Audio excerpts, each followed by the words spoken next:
Egipto, Asiria, Babilonia y el imperio medo-persa, ¿sí? Esas fueron las 4 naciones que, que le hicieron daño al pueblo de Israel, amén.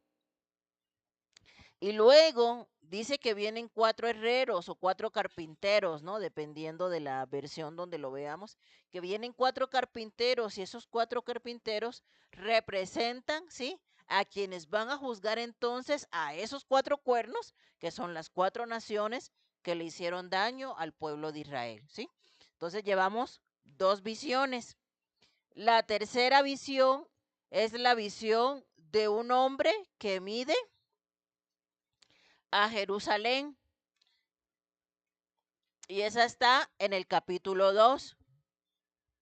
Dice, cuando miré de nuevo vi a un hombre con una cinta de medir en la mano. ¿A dónde vas? Le pregunté. Voy a medir Jerusalén, me contestó, para ver cuánto mide de ancho y de largo. Entonces el ángel que digo fue a reunirse con un segundo ángel que se dirigía hacia él. El otro ángel dijo, apresúrate y dile a ese joven, Jerusalén algún día estará tan llena de gente y de animales que no habrá lugar suficiente para todos. Muchos vivirán fuera de las murallas de la... Entonces yo mismo seré un muro de fuego protector alrededor de Jerusalén, dice el Señor, y seré la gloria dentro de la ciudad. Esta visión, esta tercera visión de Zacarías, lo que promete es que Dios va a restaurar completamente a Jerusalén. Recuerden que cuando Jeremías profetizaba juicio, ¿qué decía? Las calles van a estar desoladas, las mujeres van a estar llorando a sus hijos, todos van a estar con hambre, ¿se acuerdan? O sea, tantas cosas terribles, ¿no? Que les profetizaban los profetas de todo lo que iba a pasar cuando Nabucodonosor entrara y destruyera el templo y destruyera la ciudad, todas esas cosas terribles que iban a pasar, que inclusive decía, ¿no? Las mujeres se van a comer a sus hijos, ¿no? Porque iba a ser una situación de hambre, de guerra, muy tremenda.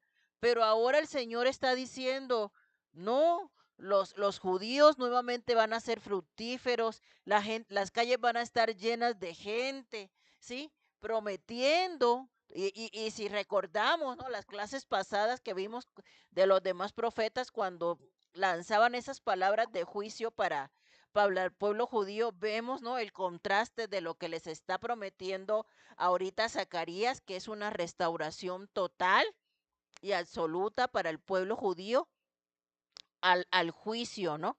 Que profetizaban los anteriores profetas. La cuarta visión es la limpieza de Josué, el sumo sacerdote.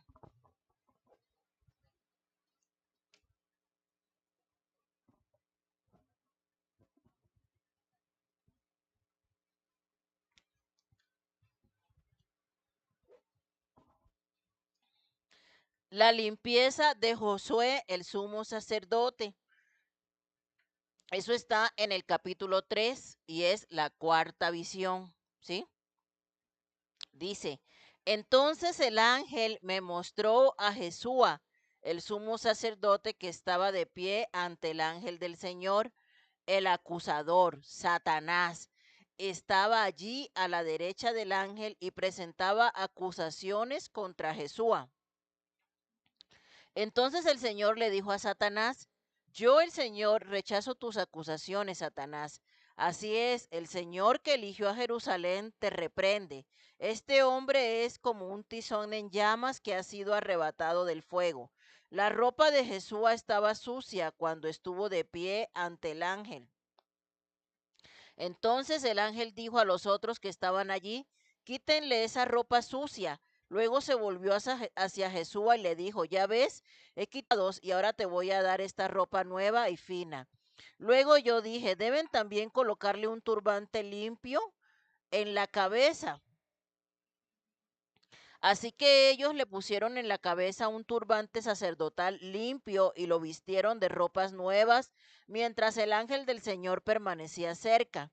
Entonces el ángel del Señor habló solemnemente a Jesús y le dijo, El Señor de los ejércitos celestiales dice, si tú sigues mis caminos y me sirves con cuidado, recibirás autoridad sobre mi templo y sus atrios. Permitiré que cambien los otros que están aquí. Escúchenme, oh Jesús, sumo sacerdote, y ustedes los demás sacerdotes. Ustedes son símbolos de lo que está por venir. Pronto traeré a mi siervo llamado el retoño. ¿Quién es el retoño o el renuevo? ¿Quién es? Jesús, exacto. Miren ahora la joya que he puesto ante Jesús, una sola piedra con 7 facetas. Grabaré una inscripción en ella, dice el Señor de los ejércitos celestiales, y en un solo día quitaré los pecados de esta tierra. En este día, dice el Señor de los ejércitos celestiales, cada uno invitará a su vecino a sentarse en paz bajo sus propias vides e higuera. Entonces, ¿a quién representa esta visión que tuvo Zacarías de que le dicen al sumo sacerdote, quítate esas vestiduras, unas vestiduras limpias y le ponen un turbante limpio? Ese sacerdote en esa visión de Zacarías está representando al pueblo de Judá, ¿sí? Y ese pueblo de Judá, que estaba sucio, que estaba lleno de pecado, ¿sí? Porque por eso el Señor los exilió y los mandó cautivos a Babilonia, porque estaba lleno de pecado. Ese pueblo que estaba lleno de pecado, ahora el Señor lo limpia, ¿sí? Ahora el Señor lo limpia completamente. Y este renuevo que es Cristo va a traer paz, ¿sí? Y va a quitar el pecado de todos aquellos que lo aceptan. Amén. Luego viene la quinta visión. Y la quinta visión está en el capítulo 4.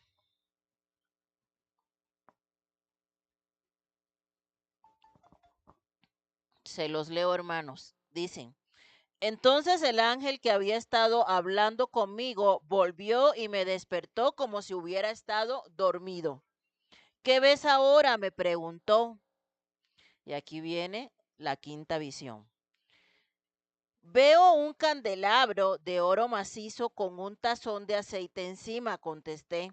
Alrededor del tazón hay 7 lámparas y cada una tiene 7 conductos para las mechas. También veo 2 olivos, uno a cada lado del tazón. Entonces le pregunté al ángel, ¿qué es todo esto, mi señor? ¿Qué significa? ¿No lo sabes?, preguntó el ángel. No, mi señor, le contesté. Entonces me dijo, el Señor dice a Zorobabel, no es por el poder ni por la fuerza, sino por mi espíritu, dice el Señor de los ejércitos celestiales. Nada impedirá el camino de Zorobabel, ni siquiera una montaña gigantesca, pues se convertirá en llanura delante de él. Y cuando Zorobabel coloque la última piedra del templo en su lugar, la gente gritará, Dios lo bendiga, Dios lo bendiga. Después recibió otro mensaje del Señor. Zorobabel es quien colocó los cimientos de este templo y él los terminará. Así ustedes sabrán que el Señor de los ejércitos celestiales me envió. No menosprecien estos modestos comienzos, pues el Señor se alegrará cuando vea que el trabajo se inicia y que la plomada está en las manos de Zorobabel. Las 7 lámparas representan los ojos del Señor que recorren toda la tierra. Entonces le pregunté al ángel, ¿qué son esos 2 olivos a cada lado del candelabro? Y las 2 ramas de olivo que vierten aceite dorado por 2 tubos de oro. ¿No lo sabes?, preguntó. No, mi señor, respondí. Entonces él me dijo, representan a los 2 ungidos que están de pie en la corte del Señor de toda la tierra. Entonces, estos olivos, ¿sí?, eran un símbolo de del combustible que siempre deben tener las lámparas para mantenerse encendidas, ¿sí? Porque del olivo sale el aceite y las lámparas funcionaban con ese aceite. ¿Se acuerdan de cuando prediqué la parábola de las 10 vírgenes, ¿verdad? Que unas, las sensatas tenían su aceite, ¿no? Pero las insensatas no llevaban aceite, por eso se quedaron, con sus lámparas apagadas cuando llegó el esposo. Entonces, asimismo, ¿sí? Asimismo, el Espíritu Santo fluía alrededor de Zorobabel. Zorobabel es un siervo de Dios o fue un siervo de Dios a quien Dios levantó para que guiara todo el trabajo de la reconstrucción del templo. Y juntamente con esa reconstrucción del templo venía una reconstrucción espiritual completamente para todo ese remanente que vino de regreso desde Babilonia. Amén. Eh, y dice la palabra aquí, algo que me llama la atención, dice, no menosprecies porque este templo está teniendo a lo mejor un comienzo modesto, pero al final van a ver la grandeza de este templo, ¿no? Y eso lo que nos está enseñando, lo que nos está hablando la palabra, hermanos, es que todo plan del Señor tiene un comienzo modesto. Todo plan del Señor tiene un comienzo modesto. Las cosas no empiezan grandes de un día para otro, ¿estamos de acuerdo? Ellos ya habían dado un paso de fe que fue regresar desde Babilonia. Luego dieron otro pasito, ¿verdad? Que fue empezar a reconstruir el templo, empezar a reconstruir los cimientos. Y quizás el pueblo estaba desanimado porque decían, bueno, pues esta casa pequeña, ¿no? Nada que ver con la de Salomón, pero el Señor nuevamente por medio del profeta Zacarías le habla al pueblo y le anima y dice, no, pues es que no te fijes en lo pequeño del lugar donde estás, ¿sí? No te fijes en que este templo no tiene la majestuosidad que tenía el templo de Salomón, porque todo comienzo tiene que ser pequeño y poco a poco se va engrandeciendo. Nada comienza grande en esta vida, ¿no? Ni siquiera nosotros. Nosotros nacemos pequeños, ¿sí? Bebés, frágiles, inocentes, ¿no? Vulnerables. Pero quién sabe, ¿verdad? Si este determinado bebé tiene tremendo llamado del Señor, ¿no? Entonces, todo, así como la vida, todo aquí en esta tierra tiene un comienzo pequeño. Entonces no podemos nosotros correr. Necesitamos ir dando pasos pequeños, pero seguros. Amén. Porque a veces por querer correr y por querer ver todo grande, ¡pum!, nos equivocamos. Nos estrellamos, ¿verdad? Como dicen por ahí. Entonces, eso es lo que el Señor les dice. O sea, no menosprecien, ¿no? Por el hecho de que este templo tiene un comienzo pequeño. Luego viene, eh, luego viene la sexta visión, que es el rollo que vuela. Y ese está en el capítulo 5, versículo 1 al 4. Dice la palabra, levanté otra vez la mirada y vi un rollo volando en el aire. ¿Qué ves?, preguntó el ángel. Un rollo que vuela, contesté, para tener 10 metros de largo y 5 metros de ancho. Entonces él me dijo, este rollo contiene la maldición que cubrirá toda la tierra. Un lado del rollo dice que los que roban serán desterrados y el otro lado dice que los que juran en falso serán desterrados. El Señor de los ejércitos celestiales dice, envío esta maldición a la casa de cada ladrón y a la casa de todos los que juran en falso usando mi nombre. Mi maldición se quedará en esta casa y la destruirá por completo hasta las maderas y las piedras, dice la palabra. Entonces, ¿qué quiere decir esto? Que los pecadores pues serían juzgados. Así como el Señor promete bendición para quienes obedecen su palabra, ¿sí? Para quienes están regresando y están trabajando en la reconstrucción del templo, pues también promete maldición para aquellos que persisten en el pecado, para aquellos que neciamente, ¿verdad? Quieren persistir alejados del Señor. La séptima visión es la mujer en el efá o en la canasta. Un efá es una canasta grande.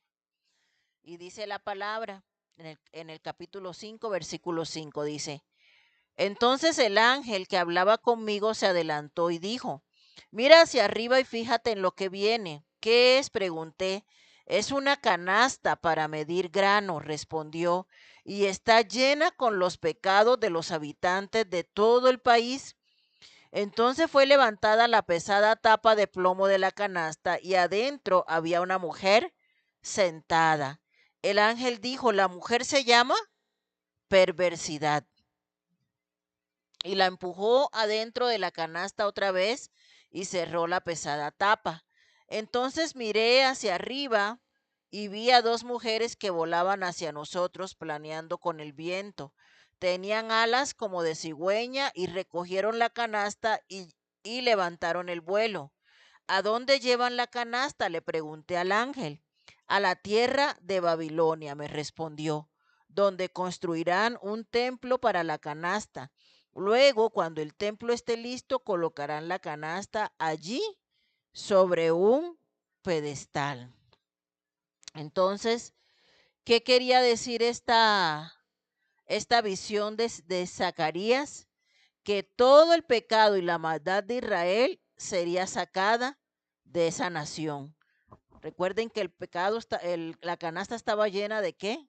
De pecado, ¿sí? Esa mujer representaba el pecado. Era una tierra completamente pecadora, ¿sí? Y entonces como Israel era un pueblo completamente pecador, por eso dice la palabra, ¿no? Que en esa visión vinieron unas cigüeñas, agarraron la canasta y se la llevaron ¿hacia dónde? Hacia Babilonia. Así tal cual como había sucedido con el pueblo de Israel. El Señor sacó todo el pecado de su tierra, ¿sí? Y lo echó a Babilonia, porque Babilonia pues era un lugar completamente lleno de maldad y era un lugar apropiado para ir a echar allá ese pecado, amén. Pero nosotros sabemos que en el momento en el que el pueblo retorna de Babilonia por medio del sacerdote Esdras, por medio del gobierno de Nehemías, ¿sí? Por medio de la guía del sacerdote Josué, por medio de la guía de Zorobabel, estos líderes que el Señor levantó, el pueblo pudo tener después de ese retorno una restauración espiritual. Amén. Y la última visión, para completar las 8 visiones de Zacarías, está en el capítulo 6, del 1 al 8. Y se las estoy leyendo en esta versión porque, bueno, de por sí son medio complicadas de comprender. Entonces se las estoy leyendo aquí para que sea más digerible. Amén. Dice la palabra, entonces levanté la mirada otra vez y vi 4 carros de guerra que salían de entre 2 montañas de bronce. El primer carro era tirado por caballos rojos, el segundo por caballos negros, el tercero por caballos blancos y el cuarto por poderosos caballos tordos. ¿Y qué son estos, mi señor? Le preguntó el ángel que hablaba conmigo delante del Señor de toda la tierra. El ángel contestó, ellos salen a hacer su trabajo. El carro con caballos negros va al norte, el carro con caballos blancos va al occidente y el carro con caballos tordos va al sur. Los poderosos caballos estaban ansiosos por salir a vigilar la tierra, así que el Señor dijo, vayan y vigilen la tierra. Entonces salieron de inmediato a hacer el recorrido. Luego el Señor me llamó y me dijo, mira los que fueron al norte, han desahogado el enojo de mi espíritu, allí en la tierra del norte. ¿Qué quiere decir esto? Que estos caballos, ¿sí? Que desatan guerra, básicamente están trayendo o están llevando a esas naciones que oprimieron al pueblo de Israel juicio. ¿Juicio de qué? De guerra, de hambre, de muerte, ¿sí? Pero siempre, siempre el caballo blanco representa que hay una conquista, ¿sí? Representa, representa que al final, el juicio de esas naciones va a traer descanso para el pueblo de Dios. Amén. Eso es lo que significan esas 8 visiones de Zacarías. Ahora vamos a pasar a la coronación simbólica de Josué. Ajá.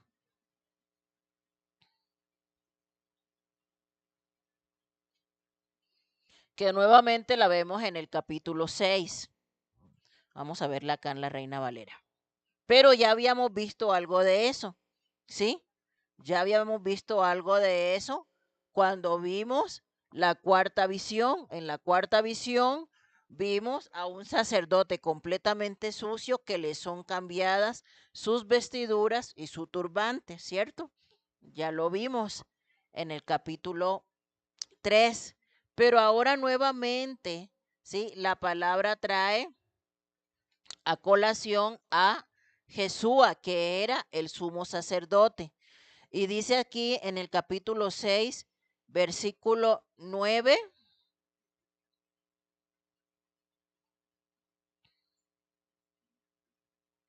al 15. Dice,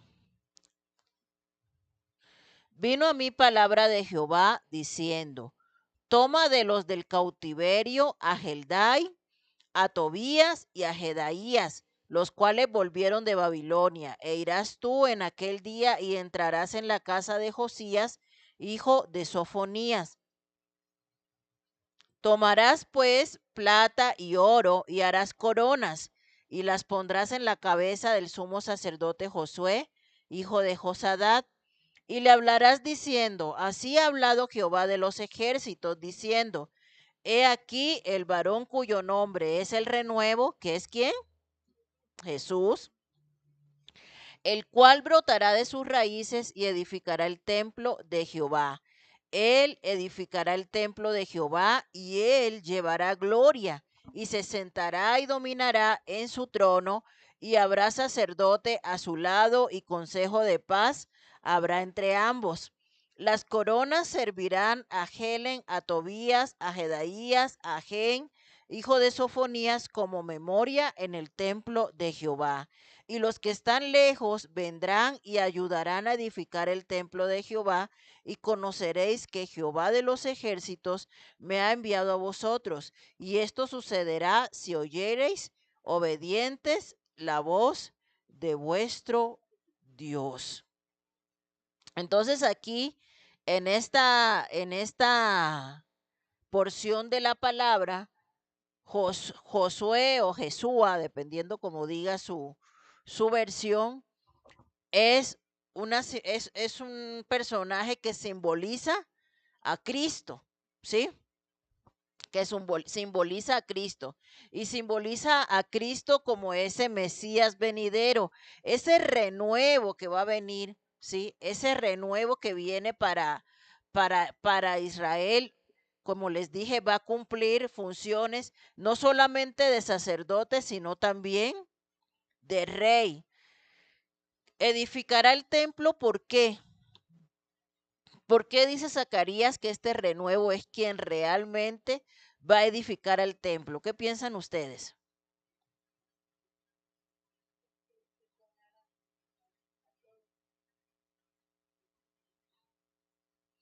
Porque ya estamos viendo, ¿verdad? Que para que el templo sea edificado no solamente se necesitan 4 paredes. Ah, iba a hablar hermano. Estamos de acuerdo.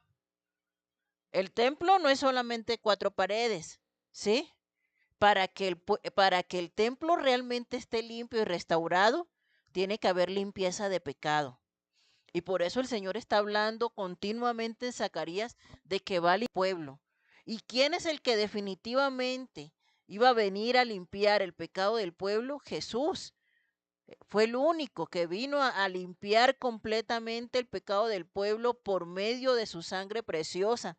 Ese Mesías prometido era quien realmente iba a traer una restauración completa, y no solamente para los judíos, sino también para los gentiles. Por eso dice, y vendrán personas, ¿no? Dice que van a venir de lejos, algo así. Dice, y ayudarán también, ¿sí? A reedificar el templo. Entonces, la palabra del Señor siempre compara a la iglesia con un edificio. Por ejemplo, dice, ¿no? Dice que los dones son para que edifiquemos, ¿cierto? La iglesia del Señor, ¿sí? Pero estamos de acuerdo que no edificamos con ladrillos, ¿no? Edificamos como ministrándonos unos a otros, orando los unos por los otros, ¿cierto? Si yo oro por ti, estoy edificando tu vida. Si yo te doy una palabra, estoy edificando tu vida, pero no con ladrillos ni con cemento, ¿sí? Estoy edificando tu vida en una manera espiritual. Y eso es lo que Dios quiere, ¿no? Que nos edifiquemos los unos a los otros, ¿sí? Pero que no, pero en ese momento en que el templo de Jerusalén está siendo reconstruido, el Señor les empieza a decir por medio de Zacarías muchas profecías mesiánicas, porque no quería que ellos se quedaran cortos, cortos en el sentido de pensar que la gloria del Señor solamente era ese templo, ¿sí? Dios va mucho más allá de las cuatro paredes, ¿sí? La acción de Dios, la acción del Espíritu Santo, el propósito de Jesús sobre su iglesia va mucho más allá de las cuatro paredes. Es realmente restaurar completamente nuestras vidas, es realmente cambiar completamente nuestras vidas, limpiarnos de todo pecado. Amén. Y vamos a ver nosotros que a partir del capítulo 9, como les había dicho, hay varias profecías que hablan acerca de la venida del Señor. En este momento en el que la iglesia, en el que el Señor está hablando esto al pueblo judío, ellos esperaban un Mesías, ¿sí?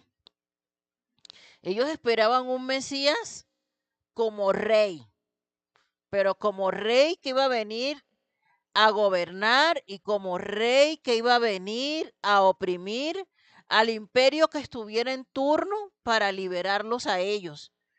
Pero Jesús no venía como ese tipo de rey. Jesús venía primero como un rey pastor. Pero sí, efectivamente llegará el momento, ¿verdad? Dice la palabra, en el que el Señor vendrá y tocará tierra con su iglesia y gobernará en esta tierra, gobernará en esta tierra. Entonces, eso se va a cumplir, pero en esa primera venida del Señor que estaba prometiendo aquí Zacarías, en esa primera venida del Señor, que era cuando él iba a venir, como bebé, ¿verdad? Y iba a crecer y se iba a desarrollar y iba a venir aquí, a ese ministerio terrenal. Él venía a cumplir un ministerio pastoral, ¿sí? Un ministerio pastoral, a enseñar al pueblo, a ministrar al pueblo, a salvar al pueblo. Pero sí va a venir posteriormente como rey absoluto, amén. Y va a reinar.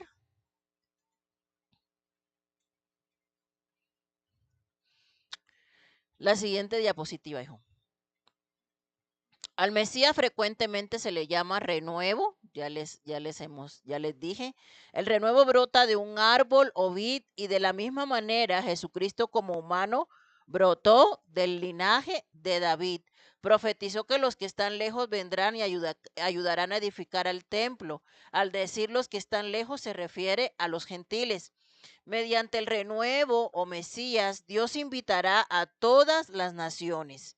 Los gentiles serían incluidos. Si los judíos oían con obediencia, ahí está el detalle. El Señor, desde que llamó a Abraham, le dijo, por medio de ti serán ¿qué? Benditas todas las naciones de la tierra. Ese pacto incluía, ¿sí? Que por medio del pueblo judío todas las naciones de la tierra iban a ser bendecidas. Eso se lo dijo el Señor a Abraham, ¿sí? Y renovó ese pacto, ¿no? Y recordó el pacto más bien. Recordó el pacto que hizo con Abraham, a Isaac, a Jacob, y por medio de muchos profetas el Señor les dijo, ustedes yo los escogí porque por medio de ustedes serán benditas todas las naciones de la tierra. Pero eso es si ustedes obedecen. Pero Israel no entendió eso. Israel no entendió eso. Dice, el plan de Dios era siempre que los judíos fueran luz para los gentiles. Por la obediencia del Mesías y otros judíos, muchos gentiles han llegado a ser piedras vivas en el templo de Dios. Por lo tanto, vemos un gran principio en este versículo. Las bendiciones que Dios tiene planeadas para otros pueden depender de nuestra obediencia. De nuestra obediencia. ¿Qué quiere decir esto? Si yo quiero bendición para mi casa, yo tengo que ser ¿qué? Obediente. Pero la bendición va a entrar por medio de quién? Por medio de mí, si yo soy obediente. Si yo quiero bendición para mis hijos, ¿por dónde tiene que empezar la obediencia? Por mí, ¿cierto?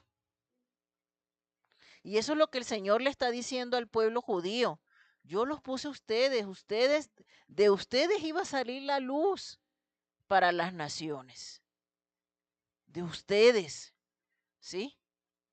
Pero el pueblo el pueblo judío necesitaba vivir en obediencia y por eso el Señor muchas veces los tuvo que corregir. ¿Por qué? Porque no obedecían. Y para que se cumpliera eso que el Señor dijo, ¿verdad? Que por medio del pueblo judío las demás naciones iban a ser bendecidas, entonces el pueblo judío tenía que ser corregido para que esa promesa se cumpliera. Para que el pueblo judío entendiera, para que el pueblo judío obedeciera, porque desafortunadamente a veces hasta que no viene el catorrazo no entendemos, ¿verdad? Y el Señor le dijo a los profetas, Israel es un pueblo rebelde, Israel es un pueblo necio, ya lo vimos, ¿no? Se lo dijo a Isaías, se lo dijo a Jeremías, se lo dijo a todos los profetas, mira, yo te voy a mandar a profetizarle a este pueblo, pero de una vez te advierto que es un pueblo rebelde, que es un pueblo necio, que es un pueblo obstinado, de dura cerviz. El Señor se los dijo, ¿sí? Es como cuando una mamá tiene un niño bien tremendo, ¿verdad? Y le pide el favor a la vecina de que se lo cuide, ¿no? ¿Y qué le dice la mamá?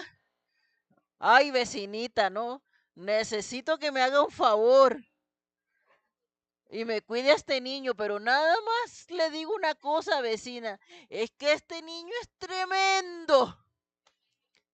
Cuídelo, pero ahora sí que póngase ojos en la espalda, porque es que como usted pestañe, este niño es tremendo, vecina, este niño usted no sabe lo que es capaz. Y así tal cual, ¿verdad? El Señor le decía a los profetas, mira, yo te voy a mandar con este niño mío que se llama Israel, ¿verdad? Pero es tremendo, ¿no? Pero a ese niño el Señor tuvo que, ¿qué? Que corregirlo. Y corregirlo muchas veces y de muchas maneras. Y hablarle, y hablarle, y hablarle, y hablarle. ¿No? Y siempre con la misma cantaleta el Señor al pueblo de Israel. Obedezcan, vuélvanse a mí, arrepiéntanse. ¿Por qué? Porque el Señor ya había hecho un pacto con ellos, ya había Ya habían promesas de por medio y el Señor no se arrepiente. Esa palabra se tenía que cumplir, que ese renuevo, que esa bendición para las demás naciones venía del pueblo judío, pero para que eso se cumpliera, el pueblo judío necesitaba volverse a Dios, volverse al Señor. Amén.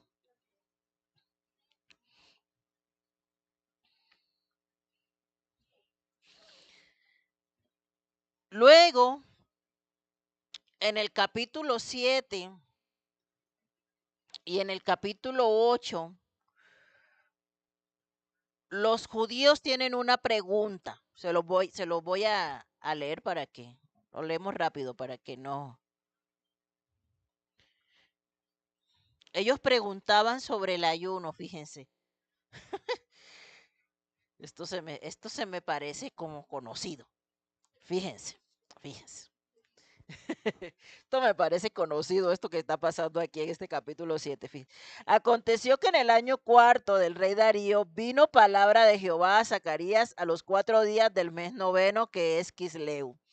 Cuando el pueblo de Betel había enviado a Cerecer con Regem Melet y sus hombres a implorar el favor de Jehová y a hablar a los sacerdotes que estaban en la casa de Jehová, de los ejércitos y a los profetas, diciendo, fíjense la pregunta, ¿lloraremos en el mes quinto? ¿Haremos abstinencia como hemos hecho ya algunos años? Vino pues a mí palabra de Jehová de los ejércitos diciendo, habla a todo el pueblo del país y a los sacerdotes diciendo, cuando ayunasteis y llorasteis en el quinto y en el séptimo mes, estos 70 años, ¿habéis ayunado para mí? Y cuando coméis y bebéis, ¿no coméis y bebéis para vosotros mismos?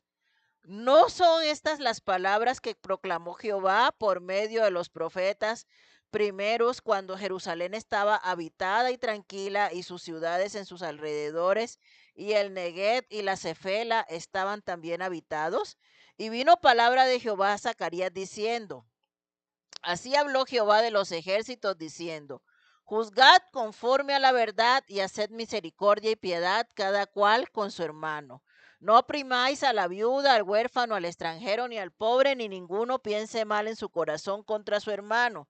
Pero no quisieron escuchar, antes volvieron la espalda y taparon sus oídos para no oír y pusieron su corazón como diamante para no oír la ley ni las palabras que Jehová de los ejércitos enviaba por su espíritu por medio de los profetas primeros. Vino por tanto gran enojo de parte de Jehová de los ejércitos. Y aconteció que así como él clamó y no escucharon, también ellos clamaron y yo no escuché, dice Jehová de los ejércitos, sino que los esparcí con torbellino por todas las naciones que ellos no conocían, y la tierra fue desolada tras ellos, sin quedar quien fuese ni viniese, pues convirtieron en desierto la tierra deseable. Fíjense, el pueblo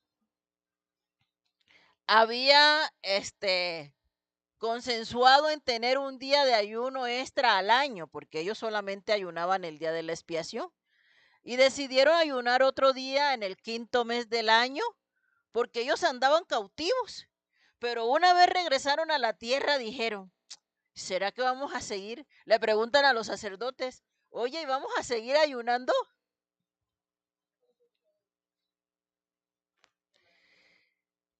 Eso se me parece a ciertos hermanitos que cuando tienen una bronquísima, aquí los ves, día y noche, ayunando, clamando, intercediendo, ¿no? Y pasa la bronca y se les olvidó orar y se les olvidó congregarse. Así igualito estaban estos. No, pues ya regresamos, ya no estamos cautivos. ¿Será que hay que seguir ahí? Y le preguntan a los sacerdotes, oye, ¿será que tenemos que seguir ayunando? Qué descaro, ¿no? Y le dicen los sacerdotes, bueno, ¿y ustedes para qué ayunaban? ¿Ayunaban nada más por la bronca o ayunaban por el Señor? Les dice el sacerdote. ¿no?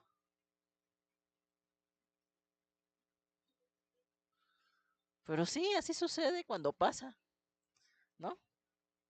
Así sucede, ¿no? Vienen los problemas, redoblamos el ayuno, redoblamos la oración, es más, estamos pidiendo más oración, ¿no? Ay, no, hace muy poquitos cultos, ¿no? Deberían de hacer culto diario, ¿no? Pero pasa el problema y adiós oración, adiós clamor, ¿sí? Entonces,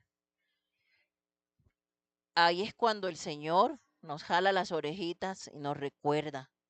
Pues es que no es solamente cuando está el problema, no es solamente cuando estás cautivo, ¿verdad? Le dice al pueblo, es que no es solamente cuando estás cautivo.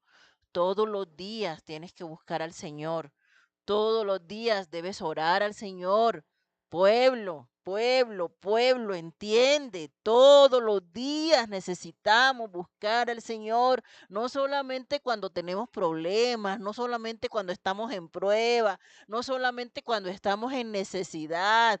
Pero como todavía no entendemos, entonces el Señor dice, ah, pues solamente en la prueba me buscas. Bueno, pues te la irás a pasar de prueba en prueba para ver si así no te alejas de mí. Solamente en el desierto te acuerdas de mí. Bueno, pues vivirás en el desierto eterno. Y a muchos les gusta vivir así, que les anden jalando las orejas, porque no han entendido que necesitamos buscar al Señor en todo tiempo. En los tiempos buenos también hay que buscar al Señor, en los tiempos cuando no hay problemas, en los tiempos de paz, en los tiempos de tranquilidad, también necesitamos buscar del Señor. Pero eso es algo que al pueblo de Dios le cuesta tanto trabajo comprender que necesitamos de Dios todos los días. Es que no es cuando yo quiera, no es cuando el clima esté favorable. Es algo que de verdad, me causa a mí tanto dolor y tanta carga en mi corazón que el pueblo de Dios no haya entendido, que no buscamos a Dios nada más como por ir o por cumplir o a ver si todo se acomoda, cuando yo no esté cansado, cuando yo no tenga sueño, cuando yo no tenga... No es así, no es así, amados. Él es el primero, Él debe ser lo primero. No importa lo que esté pasando alrededor, no importa. Necesitamos reconocer que buscamos, que necesitamos al Señor siempre, en todo momento. Es que no solamente cuando nos va mal, pero no, o sea, estamos como este pueblo, o sea, no terminamos de entender y todavía tenemos el descaro de preguntar, oye, ¿y por qué ayunamos? ¿Y esos ayunos para qué? ¿Quién se está muriendo o qué? No, aunque a ustedes les cause risa, ¿eh? Aunque a ustedes les cause risa. Si hay gente que pregunta que los ayunos para qué. De verdad, es en serio. No crean que estoy bromeando, ¿eh? Hay gente que pregunta que los ayunos, o sea, ¿para qué? ¿Para qué, hermanos? No, más bien, ¿por qué? No, porque pues somos carnales, porque necesitamos del Señor, pero a ver si se nos baja la carnalidad tantito con los ayunos. Es que no tiene que haber un motivo para ayunar, no tiene que haber un motivo para yo tener que ponerme a orar, ¿no? El único motivo es que el Señor es digno de que le dediquemos nuestro tiempo, es digno de toda nuestra adoración, es digno de que le honremos. Ese es el único motivo. No tiene que estar pasando nada para decir vamos a orar, pero solamente queremos oración cuando algo está pasando, entonces no, sí, o sea, no hemos entendido, no hemos entendido. De verdad que es triste la condición del pueblo del Señor. Y bueno, aparte de todo eso, el Señor les dice, bueno, y es que no solamente que ayunes, ¿no? Es que todos los días vivas para el Señor, que no oprimas a las viudas, que no oprimas a los extranjeros, porque pues es un todo, ¿no? No es solamente venir a orar, no es solamente congregarse, no es solamente, este, no es solamente, eh, digamos, cumplir como tener una vida religiosa, ¿no? Sino es realmente en nuestra vida diaria. Porque ¿de qué vale estar aquí metido en la iglesia y que no le hablo a mi vecino? Ya me peleé con mi cuñado, ya pateé al gato de la casa de enfrente. O sea, eso no tiene sentido, ¿sí o no? Eso no tiene sentido. Que yo me la pase metido en la iglesia, pero pues no le hablo ni al de la casa de al lado, ¿no? Que a todos los vecinos le caiga gorda porque ni paso y ni saludo, ¿no? O sea, eso no tiene sentido. Entonces, si lo contextualizamos, ¿no? Pues a lo mejor aquí el Señor les dice, ¿no? Que no, que esto, que lo otro, ¿no? Pero si lo contextualizamos a nuestra vida cotidiana, ¿cuántos? ¿Sí? ¿Cuántos serían de esos que se la pasan metidos en la iglesia de lunes a domingo, pero ya pelearon con el jefe? Es más, para pronto ya andan murmurando ni siquiera ni a los de allá afuera, ¿no? Aquí mismo, ¿no? Ya andan murmurando del hermano, ya andan criticando al otro, ya, o sea, eso no tiene sentido, eso no tiene sentido, ¿no? Eso es llevar una vida completamente religiosa, ¿sí? En el capítulo 8 todo lo que promete el Señor son bendiciones. No lo vamos a leer completo, vamos a leer nada más desde el 13. Dice, y sucederá a partir del 8:13, dice, y sucederá que como fuisteis maldición entre las naciones, oh casa de Judá y casa de Israel, así os salvaré y seréis bendición. No temáis, mas esfuércense vuestras manos, porque así ha dicho Jehová de los ejércitos, como pensé haceros mal cuando vuestros padres me provocaron a ira, dice Jehová de los ejércitos, y no me arrepentí, así al contrario he pensado hacer bien a Jerusalén y a la casa de Judá en estos días. No temáis. Estas son las cosas que habéis de hacer, hablad la verdad cada cual con su prójimo, juzgad según la verdad y lo conducente a la paz en vuestras puertas, y ninguno de vosotros piense mal en su corazón contra su prójimo, ni améis el juramento falso, porque todas estas son cosas que aborrezco, dice Jehová. Entonces aquí el Señor promete restauración y promete bendición, y pide solamente 4 cosas para bendecirlos. ¿Cuáles son esas 4 cosas? Hablar verdad, cada cual con su prójimo. ¿Hablamos todos verdad? ¿Qué es lo contrario a la verdad? La mentira, ¿verdad? ¿Qué es lo contrario a la verdad? La hipocresía. Todas esas son cosas que aborrezco, dice Jehová, ¿no? Hablamos siempre verdad, cada cual con su prójimo. Muchos viven en la mentira y ellos, es más, hasta ellos mismos se comen sus propias mentiras.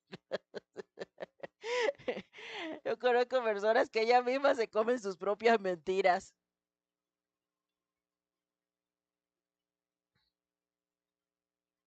Mano Polo deja andar batallando con el papelito. Ya me tiene mareada.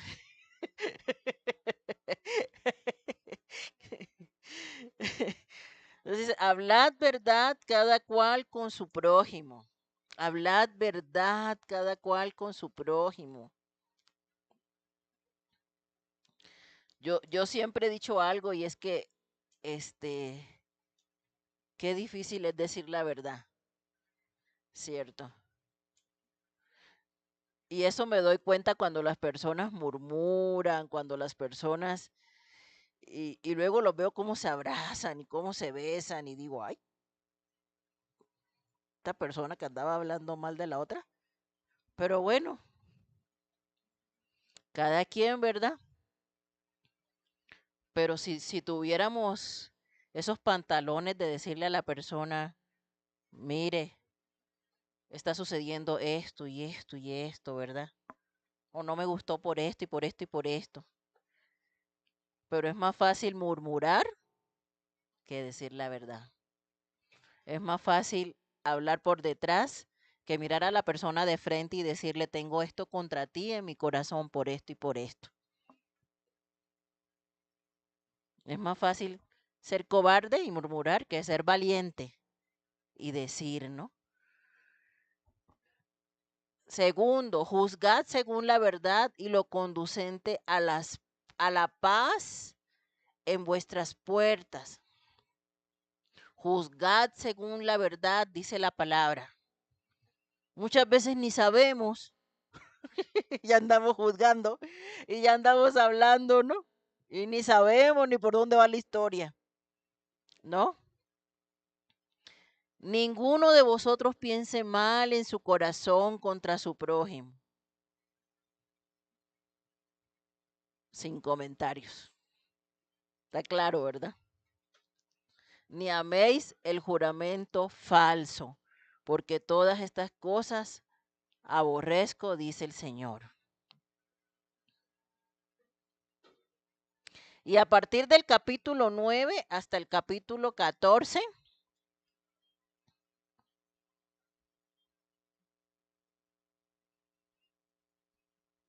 vamos a ver si acabamos. A partir del capítulo 9 hasta el capítulo 14 vienen las profecías mesiánicas, ¿sí? La palabra habla de un rey que iba a venir. De hecho, en el capítulo 9, en el versículo 9, del 9 al 11, dice, alégrate mucho, hija de Sión, da voces de júbilo, hija de Jerusalén. He aquí tu rey vendrá a ti, justo y salvador, humilde y cabalgando sobre un asno, sobre un pollino, hijo de asna. Entonces, esa entrada triunfal a Jerusalén, ¿se acuerdan del Domingo de Ramos, que todo el mundo celebra? Esa entrada, ¿sí? Triunfal de Jesús a Jerusalén, que dice la palabra, ¿no? Que mandó a uno de los discípulos, vayan y búsquenme un pollino de asna, ya lo van a encontrar atado, les dio todas las indicaciones. Es porque el profeta Zacarías ya lo había dicho, ¿sí? Y se tenía que cumplir esa palabra. Y la palabra decía, y va a entrar, ¿sí? Humilde, humilde el Salvador, va a entrar humilde. Entonces, ¿por qué el pueblo de Israel lo rechazó? Entonces, ¿por qué el pueblo de Israel no entendió que Jesús no iba a llegar en un caballo y con un ejército? Si ya los profetas lo habían dicho, que iba a entrar en una forma humilde, ¿sí? Y cabalgando sobre un asno, sobre un pollino de asna. Y de Efraín destruiré los carros y los caballos de Jerusalén, y los arcos de guerra serán quebrados, y hablará paz a las naciones, y su señorío será de mar a mar y desde el río hasta los fines de la tierra. Y tú también, por la sangre de su pacto, serás salva. Yo he sacado tus presos de la cisterna en que no hay agua. Entonces aquí el Señor les dice por medio del profeta Zacarías, que por medio de la sangre, ¿sí?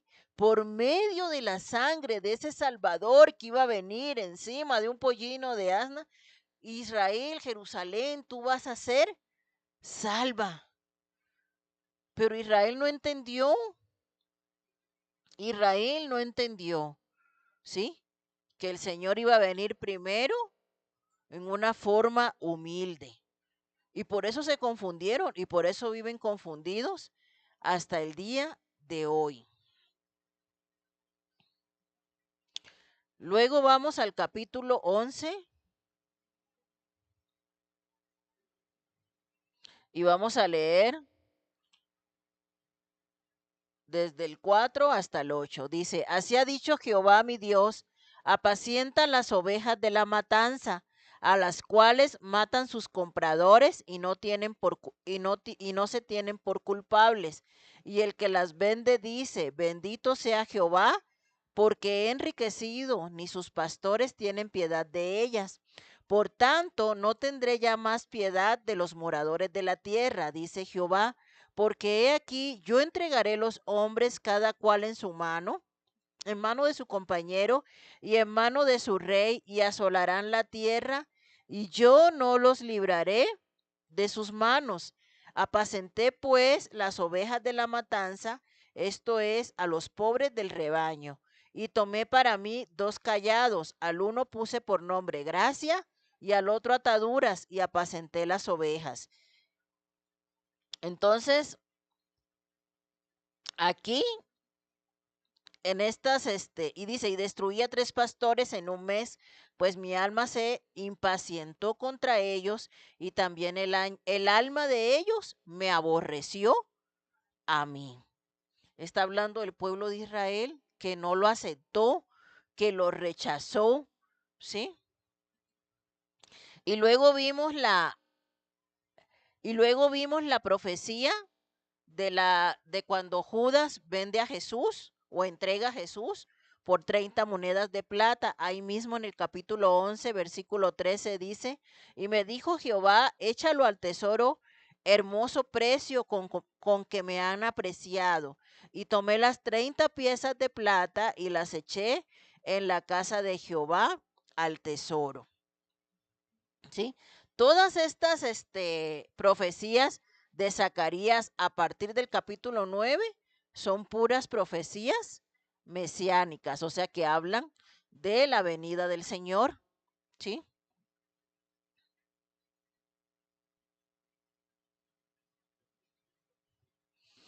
Posteriormente, Zacarías, la última porción, del capítulo 12 al capítulo 14, habla de la liberación y de la purificación para el pueblo de Israel. Finalmente el Señor, vamos a leer del 12 del 1 al 9, dice, profecía de la palabra de Jehová acerca de Israel. Jehová que extiende los cielos y funda la tierra y forma el espíritu del hombre dentro de él, ha dicho, he aquí, yo pongo a Jerusalén por copa que hará temblar a todos los pueblos de alrededor contra Judá en el sitio contra Jerusalén. Y en aquel día yo pondré a Jerusalén por piedra pesada, a todos los pueblos, todos los que se la cargaren serán despedazados. Bien que todas las naciones de la tierra se juntarán contra ella. En aquel día, dice Jehová, heriré con pánico a todo caballo y con locura al jinete, mas sobre la casa de Judá abriré mis ojos y a todo caballo de los pueblos heriré con ceguera. Y los capitanes de Judá y dirán en su corazón, tienen fuerza los habitantes de Jerusalén en Jehová de los ejércitos, su Dios. En aquel día pondré a los capitanes de Judá como brasero de fuego entre leña y como antorcha ardiendo entre gavillas, y consumirán a diestra y a siniestra a todos los pueblos alrededor, y Jerusalén será otra vez habitada en su lugar en Jerusalén.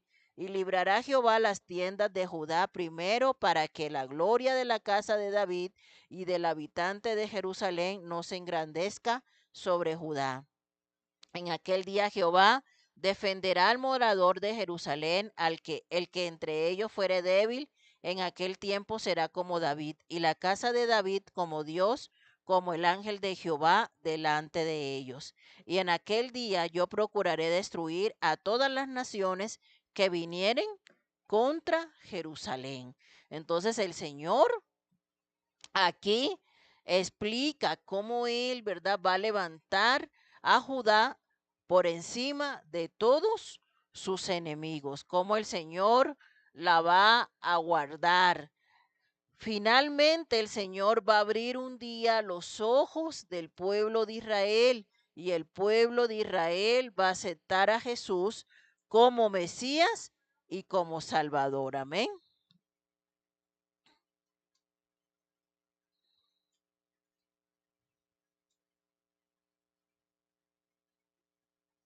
Y un día, de hecho al final de ese mismo versículo, a partir del capítulo, del versículo, en el 12, a partir del versículo 10, dice que un día Jerusalén se lamentará por no haber recibido a Jesús. Un día Israel se lamentará también de haber crucificado al Salvador. Amén. Esas son cosas que todavía no han pasado, que en algún momento van a pasar. En el capítulo 13 habla un poco sobre la tribulación. Se los leo rápidamente. En el versículo 8 y 9 dice: acontecerá en toda la tierra, dice Jehová, que las 2/3 serán cortadas en ella y se perderán, mas la tercera quedará en ella. Y meteré en el fuego a la tercera parte y los fundiré como se funde la plata y los probaré como se prueba el oro. Él invocará mi nombre y yo le oiré y diré, pueblo mío, y él dirá, Jehová es mi Dios. Amén. Entonces, un día el pueblo de Jerusalén va a aceptar al Señor. Eso va a pasar. Un día ellos van a ser salvos. Amén. Y en Romanos también lo dice. Y en el capítulo 14, que ya no nos da tiempo de leerlos, pero pues habla también del regreso del Señor y también hay algunas profecías que son apocalípticas, ¿sí? Todo el capítulo 14. Y finalmente habla del gobierno del Señor sobre la tierra. ¿Cuáles son los principios de Zacarías para la actualidad? La última diapositiva, hijo. Bueno, la antepenúltima. Que Jesús juzgará a todos sus enemigos, volverá para vivir entre los judíos y muchas naciones más llegarán a ser su pueblo. Que Jesús vino primero como un humilde rey pastor, pero volverá como un rey guerrero. Porque él un día entró en un pollino de asno, ¿sí? Pero dice Apocalipsis que él va a regresar en un caballo blanco, amén. El Espíritu de Dios puede mover montañas que la fuerza y el poder no pueden mover. Y quinto, que el ayuno es inútil si no es para el Señor. Amén. Y en el último, les puse una tablita de las profecías mesiánicas de Zacarías y de su cumplimiento o de cómo se ratifican esas profecías en el Nuevo Testamento. Entonces está la profecía de Zacarías 9:9 de cuando Jesús entra a Jerusalén en un pollino de asno. Está la profecía de Zacarías 11, cuando Jesús mismo afirma que Él es el buen pastor. Está la profecía de Zacarías 11:13, cuando Judas vende a Jesús por 30 monedas de plata. De Zacarías 12:10, cuando Jesús es traspasado en la cruz. Zacarías 14, esto va a ser en la tribulación, que se repite nuevamente en Apocalipsis 22, que dice que no habrá más noche. Y Zacarías 14:8, que también está en Apocalipsis, que todavía tampoco ha ocurrido, ¿verdad? Donde dice que un río fluye desde Jerusalén. Entonces todavía hay algunas profecías apocalípticas en Zacarías que no se han cumplido, amén, y que hablan de la segunda venida de Jesucristo y de su gobierno aquí en la tierra, amén. Vamos aquí terminamos con Zacarías.